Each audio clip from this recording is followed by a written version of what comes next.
I'm sorry to say babu da namiji ne zai kuntata matarsa yi kuɗi ka je ka bincika ka ji duk wani wahala ga ana muna shaɗin nan muna cutar da matan mu ne a gida haka Qur'ani ya nuna ko aka maka ayan wallahi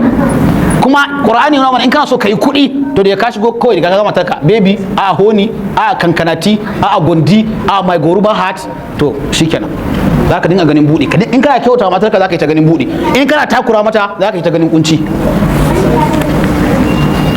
ku girgiza kai da kyau ka je ka gyara in ka wanda ya sanya da wannan matsalar wallahi yanzu ka tashi gwamnatin tafsirin nan kawai ka je ka sayi ko tsire ko balangu ko kilishi ko shawarma muna da kuɗin shawarma a nan wajen shawarma nan hana 500 akwai yanzu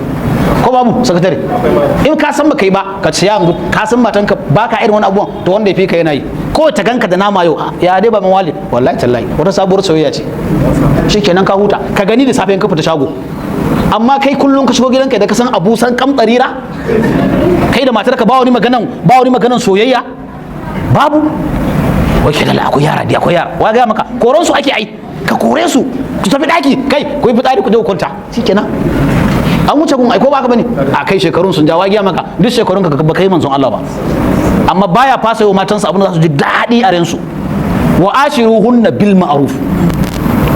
ma ba mai wallahi yawanci kuncin da muke shiga cika abu uku uwa mata yaya suna jefa mu cikin kuncin rayuwa ya zama kana kyautata musu yanzu na sha faɗa wani yanzu bai taɓa ɗaukar matarsa ko nan daɗin kowa ya je ce kina jin daɗin kowa ko to gashi nan ga daɗin daɗin kowa kalle shi bai taɓa ba a Gombe sai da wasu akwai zu duk biyan da zaka yi dai ba zai kai 500 ba kai da matanka ta kai na ji kina ta jin labarin zaki ko lion mai suna 100 da larabci kake ji to zo a naira 500 ɗinka kan je ka nuna mata zaki ko ka nuna mata giwa ka nuna mata damusa to akwai ko babu wagiya maka babu haka a musulunci